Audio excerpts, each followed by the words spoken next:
Yeah, that was a little humbling. It's would have been nice to have a bye this week and play a little bit better, especially defensively in that game. But yeah, I told those guys everybody's record is 0-0 beginning this week, and I'm excited about seeing how we respond to that. It's the first time really this year, for sure this year, and in a while where on one side of the ball we kind of got physically just beat up.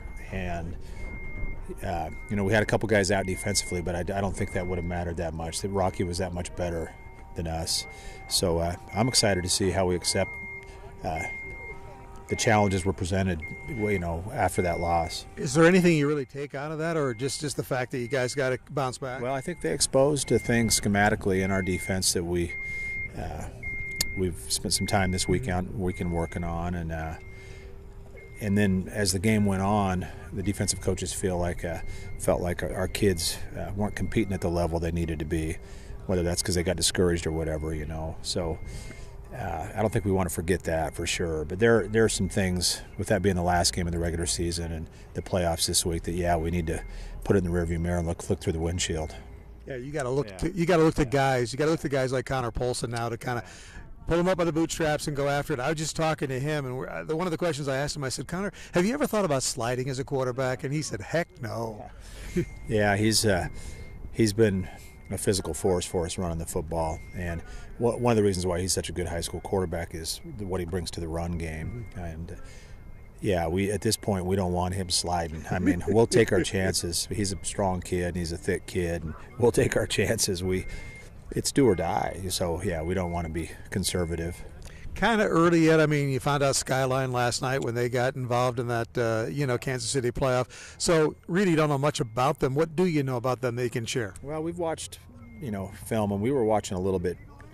We'd already played Madison, so we knew Madison. So we'd watched a little bit of Hillcrest and Skyline Sunday while we were not knowing who to play. And they offensively they look like us. They're a spread, no huddle. They run a lot of similar schemes. Quarterback is athletic, can scramble around. Defensively, they end up bringing 6 guys up on the line of scrimmage and bringing heat a lot and playing man. For being 3 over there, I think they're a pretty decent football team, and we're going to need to play well to beat them. If we play well, I think we'll be in good shape. But they have some athletes. Honestly, they're probably a little better than I thought they'd be. Well, obviously, the Stars are starting to align again because Capital's in the playoffs. It's a Friday night game, 7 o'clock. You get to host.